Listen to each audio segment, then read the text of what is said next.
تو وہاں ملنے والی اطلاع پر اس کے دماغ کے سارے فیوز ہی بھگ کر کے اڑ گئے، جبکہ وہ سامنے صوفے سے ٹیک لگائے لاپرواہی سے اپنے ناخن فائل کرنے میں مگن تھی۔ عائشہ نے کھا جانے والی نظروں سے اسے دیکھا۔ اس میں دماغ کی خرابی کی کیا بات ہے؟ میں نے تمہیں صرف اتنا بتایا ہے کہ میں نے رامز کا پرپوزل ریجیکٹ کر دیا ہے۔ اس کا اطمینان قابل دید تھا، لیکن اس قدر فضول، بے تکی اور احمقانہ وجہ سے کسی بھی انسان کو مسترد کرنا کہاں کی انسانیت ہے یار؟ عائشہ کو ابھی تک یقین نہیں آ رہا تھا کہ ماہم نے برس کے معمولی داغوں کی بنا پر رامز کو بری طرح ریجیکٹ کر دیا ہے۔ تمہیں کیوں تب چڑھ رہی ہے؟ ماہم نے ابرو چڑھا کر اس کا سرخ چہرہ دیکھا۔ کچھ دن پہلے تک تو تم اس سے بری طرح چڑھتی تھی، اب ایک دم ہی اس سے ہمدردی کا بخار چڑھ گیا ہے۔ ماہم کا تمام تر دھیان اب بھی اپنے ناخنوں کی تراش خراش کی طرف تھا۔ میں اس سے اگر کسی وجہ سے چڑھتی تھی تو اس کے پیچھے ایک مضبوط جواز تھا۔ عائشہ تھوڑا سا ڈھیلی ہوئی۔ مثلاً ماہم نے طنزیہ انداز سے اس کا مضطرب انداز دیکھا جو بڑا سادہ لہجے میں کہہ رہی تھی، مجھے ایسے لگتا تھا جیسے تم میرے بھائی کو مسترد کر کے اب اس کی جگہ اس شخص کو دے چکی ہو۔ یہ ایک فطری سی بات تھی جس کے معاملے میں بے بس تھی۔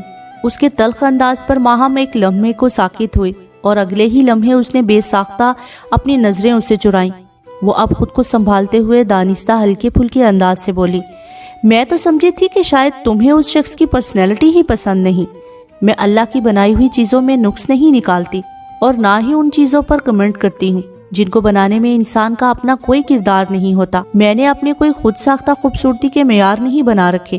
مجھے اللہ کی بنائی ساری مخلوق سے پیار ہے، اس میں میرا کوئی کمال نہیں، میں فطرتاً ایسی ہوں۔ عائشہ کی سادہ سی بات ماہم کو کسی خنجر کی طرح چبھی۔ وہ عجیب سی نظروں سے اسے دیکھتی ہوئی بولی، تمہارا کیا خیال ہے کہ میں اللہ کی بنائی ہوئی چیزوں میں نقص نکالتی ہوں؟ میں نے ایسا تو نہیں کہا۔ عائشہ نے کندھے اچکا کر اسے حیرت سے دیکھا جس کے چہرے پر بڑی تیزی سے تپش پھیلی۔ اگر تم فطرتاً سادہ ہو تو اگلا بندہ بھی فطرتاً حسن پرست ہو سکتا ہے۔ میں تمہیں بہت پہلے سے بتا چکی ہوں کہ میرے اندر یہ خامی ہے کہ میں ہر چیز میں پرفیکشن چاہتی ہوں اور اپنی اس خامی پر قابو پانے کے معاملے میں بے بس ہوں۔ وہ تھوڑا سا تلخ ہوئی۔ شاید تم ٹھیک کہتی ہو۔ وہ تھوڑا سا افسردہ ہوئی۔ اس کے دل میں رامز کے لیے تعصب بڑھتا ہی جا رہا تھا۔ کیا تم نے رامز کو بتا دیا کہ کس وجہ سے تم نے اس کا پرپوزل مسترد کیا ہے؟ اس نے بے چینی سے دریافت کیا۔ نہیں۔ ماہم کے جواب پر عائشہ کو کچھ سکون ہوا۔ میں نے اسے بتایا کہ ماما چاہ رہی ہیں کہ کسی آرمی بیک گراؤنڈ کے بندے کے ساتھ میری شادی ہو۔ پھر؟ عائشہ نے بے صبرے پن سے پوچھا۔ وہ شاکڈ رہ گیا اور کئی لمحوں تک بول ہی نہیں پایا۔ ماہم کی اطلاع پر عائشہ پھر بے سکون ہوئی۔ اس کو لگا تو نہیں کہ اصل وجہ کچھ اور ہے؟ میں کیا کہہ سکتی ہوں؟ ماہم نے اپنے ہاتھوں کو کاٹن سے صاف کرتے ہوئے لاپرواہی سے کہا، میری اس سے فون پر بات ہوئی تھی بھوربن سے آنے کے بعد۔ میں نے اس سے کوئی ملاقات نہیں کی۔ مجھے اس پر غصہ ہی بہت تھا۔ تمہیں کس بات کا غصہ تھا؟ عائشہ نے بمشکل خود کو مشتعل ہونے سے روکا۔ اس نے اتنی بڑی بیماری مجھ سے چھپا کر رکھی۔ وہ تو مجھے اچانک پتہ چل گیا، ورنہ شادی کے بعد پتہ چلتا تو کتنا برا ہوتا۔ وہ نزاکت سے ناک چڑھا کر بولی، یہ کوئی بڑی بیماری تو نہیں ماہم، میں نے بہت سے لوگوں کو اس کے ساتھ نارمل زندگی گزارتے دیکھا ہے۔ خود میری آمنہ آپی کی کوہنی پر ایک نشان تھا، لیکن انہیں تو کوئی مسئلہ نہیں ہوا۔ عائشہ کو سمجھ نہیں آ رہی تھی کہ اپنی نادان دوست کو کیسے سمجھائے۔ I am sorry عائش۔ اس کے چہرے پر گہری سنجیدگی اور قطعیت تھی۔ میرا دل تو پہلے ہی نہیں مان رہا تھا اور اس بات کے بعد تو ہرگز نہیں۔ اس نے ہاتھ جھاڑے۔ اصل میں بات یہ ہے ماہم کہ تمہارا دل اس پر نہیں اٹکا۔ تمہیں کسی بہانے کی تلاش تھی اور وہ تمہیں مل گیا۔ اس کے جل کر بولنے پر وہ ہنستی ہی چلی گئی۔ عائشہ نے تعصب بھرے انداز سے اسے دیکھا۔ تم جو بھی سمجھو، لیکن میری زندگی میں اب رامز کی کوئی گنجائش نہیں نکلتی۔ ہر شخص کو اپنے لیے بہتر سوچنے کا حق ہے اور کوئی اس کا یہ حق چھین نہیں سکتا۔ ماہم کی بات پر ایک غضب کی لہر عائشہ کے چہرے پر چھلکی۔ اسے لگا کہ وہ اپنا ضبط کھو دے گی، اس لیے وہ شدید طیش کے عالم میں اس کے کمرے سے نکل آئی۔ وہ تیزی سے اپنے گھر کا گیٹ عبور کر رہی تھی جب اس کے سیل پر ایک انجان نمبر سے کال آئی، جو نہ چاہتے ہوئے بھی اس نے اٹینڈ کر لی۔ میں رامز علی بات کر رہا ہوں اور آپ سے ملنا چاہتا ہوں۔ دوسری جانب سے بغیر سلام دعا کے اس فرمائش کو سن کر عائشہ ہکا بکا رہ گئی۔ اس کے قدموں نے آگے چلنے سے انکار کر دیا۔ جی، وہ صرف اتنا ہی بول سکی۔ پلیز انکار مت کیجیے گا۔ اس کے التجائیہ انداز پر عائشہ بالکل چپ کی چپ رہ گئی۔ آج شام 7 بجے